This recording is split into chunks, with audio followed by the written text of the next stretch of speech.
araw. Kumusta kayong lahat? Pasensya na po, yung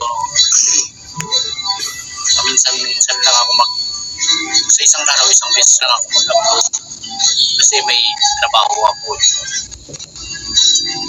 Para po sa inyong kaalaman, ako ay construction worker sa Iglesia ni Cristo mula noong 1993 hanggang ngayon. Para maniwala kayong Iglesia ni Cristo ako, ayan yung temporaring kapilya yan ng mga taga rito, lokal ng Tigbaw, Zamboanga del Sur. Inilipat namin dyan kasi ginagawa yung kapilya nila, inaayos namin. Ito ay highway. Ayan.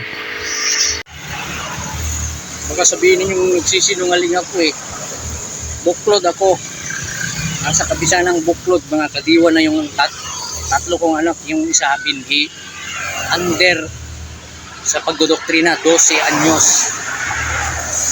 Yung asawa ko Japonesa, ako nasa construction. Yung likod ko nandyan ang job site, tinatambakan pa lang. Yan, hinga naman ng mga motor, mga sasakyan.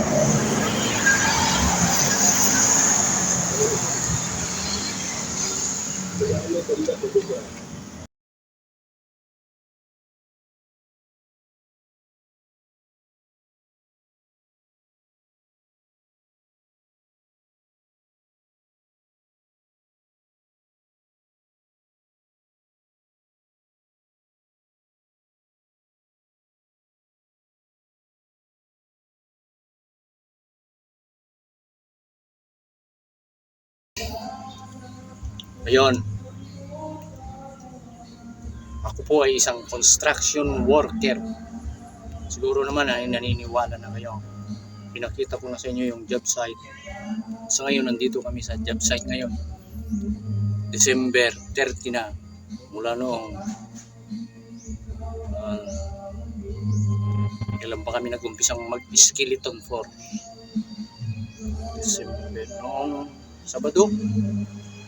Ano ba ngayon? Lunes? Tama, Sabado. Isang linggo yan na mag-skeleton. Yung skeleton, gwardiya.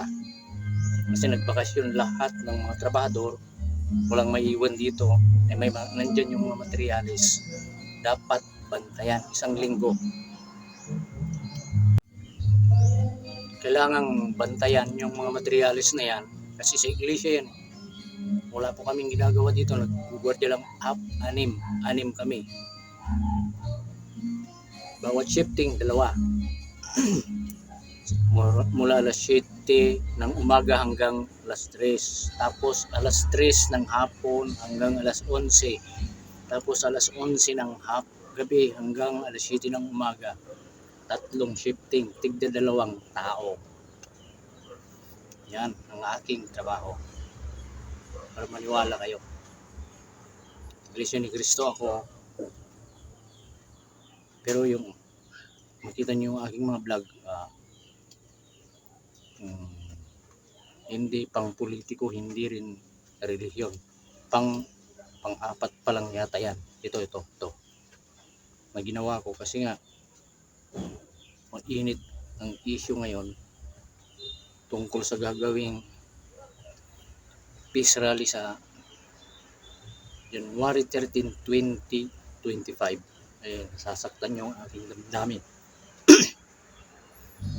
Bilang Iglesia ni Cristo, marami akong napapanood video ng mga nagsasabing di umano sila ay kaalib sa Iglesia ni Cristo, pero hindi naman totoo. Nakikisakay sila sa init ng issue para magkaroon ng content. Ito, panoorin namin. Ang iba, minamali para magkaroon po ng maraming engagement. At kada engagement, alam nyo na, ang kapalit po nun ay pagkita ng may-ari ng account. Di ba, Nelson? Yun po siguro dapat nating patandaan. Mag-focus po kayo sa narinig po nyo sa circular at dito po sa palatuntunang saganang mamamayan. Ayan. Yung mga kapatid na iba ho, Parang bagang minsan kino-question pa kami ni Nelson Ano, oo, sana po maintindihan ninyo yung ibig namin sabihin, ha? Kung pinahayag. Kaya yung mga kapatid na makakapanood man ito, huwag kayong maniwala dun sa mga nakikita nyo sa YouTube.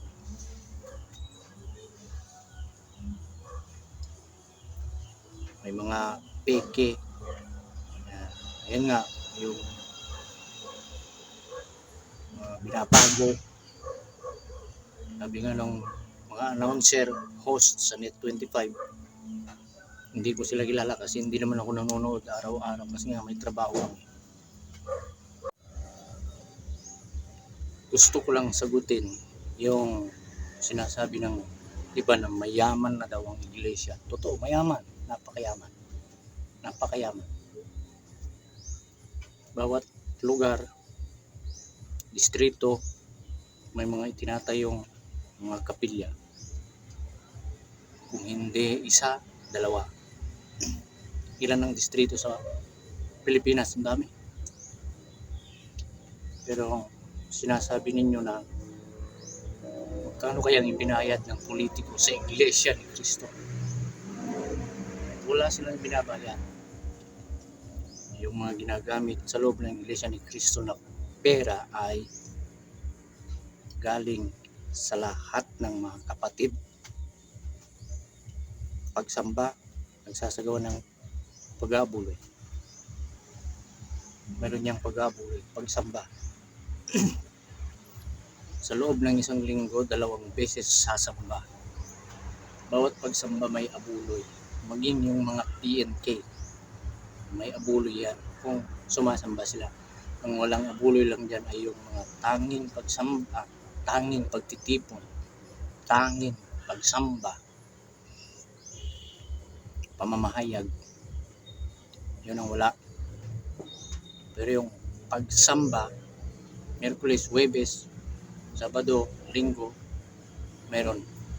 Doon kinukuha ang lahat ng mga gastos ng iglesia ni Cristo para sa lahat ng mga gawain. Kaya mali yung sinasabi ninyo na mayaman na sila kasi malaki ang ibinigay ng ganitong politiko.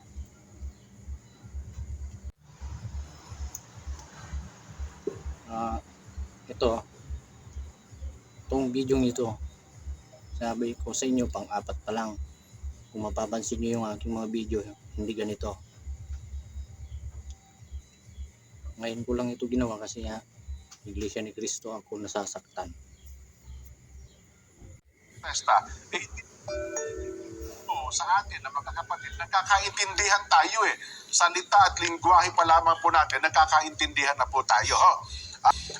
Huwag na rin kayo makipagtalo kasi kapag nakipagtalo pa po kayo, hahaba ang thread, kung sino-sino na sumasangkot. Ang atin pong rally ay kapayapaan po ang layunin, hindi po sa kung ano pa man. Malinaw, hindi para sa kaninumang politiko, hindi para sa vice presidente, hindi para sa presidente yung gagawing peace rally. Para sa kapayapaan. Inaanyayahan ang lahat ng gustong sumama. Matagal na pinaghandaan yan. Malayo pa, pinangalam na, malayo pa. Pinagplanuhan na yan. Kaya kung mayroong traffic, ay dapat ng paghandaan ng mga kinauukulan, mga pulis, nasa trapiko, kasi malayo pa, ipinagpaalam na. Sa buong Pilipinas, iba-ibang venue, bawat region. Dito sa Zamboanga Peninsula, yung pagkakaalam ko lang, gagawin sa Pagadian City. 5 distrito ang bumubuo sa Zamboanga Peninsula. Del Sur, Del Norte, Pagadian City, Zamboanga Sibugay, Zamboanga Central. Iba rin sa Cagayan de Oro. Iba rin sa Davao. Sa Cebu, iba rin. Doon sa amin sa Luzon, kinalakhan ko, doon ako pinanganak sa Isabela. Buong region to. Kasi tumawag ako sa aking tatay, sabi niya, yung buong region to doon sa Ilagan City. Buong region to. Hindi ko alam yung ibang region. Region 1, Region 3, Region 4, hanggang ilang ba region yan. Hindi ko alam kung saan sila. Basta buong Pilipinas, iba-ibang venue. Sa Metro Manila ay sa Liwasang Bonifacio. Pakinggan natin yan. Pantay o point kung saan sila makikita-kita. Dito po sa Metro Manila, kaya po ng inyong narinig, Liwasang Bonifacio sa Maynila. Ang atin pong rally ay kapayapaan po ang layunin. Hindi po sa kung ano pa man, ha. Inuulit natin. Yan po yung paglilinaw na dapat po ninyong matandaan.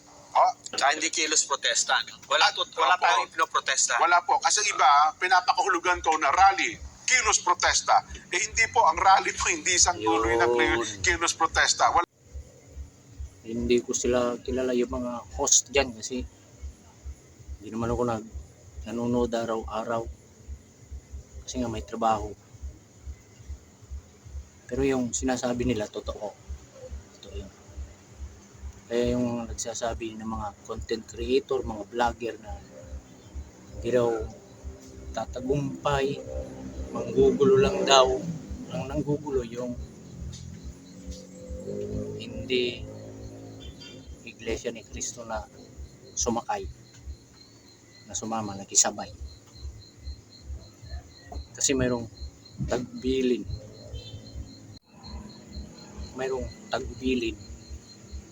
galing sa pamamahala sa lahat ng mga kapatid sa bawat lokal na kailangan gawin pagdating doon sa venue. Sigurado ako niyan sa madaling araw pa lang ng 13, marami ng vlogger, content creator, makikisakay, manggugulo, ano-ano yung ibabalita.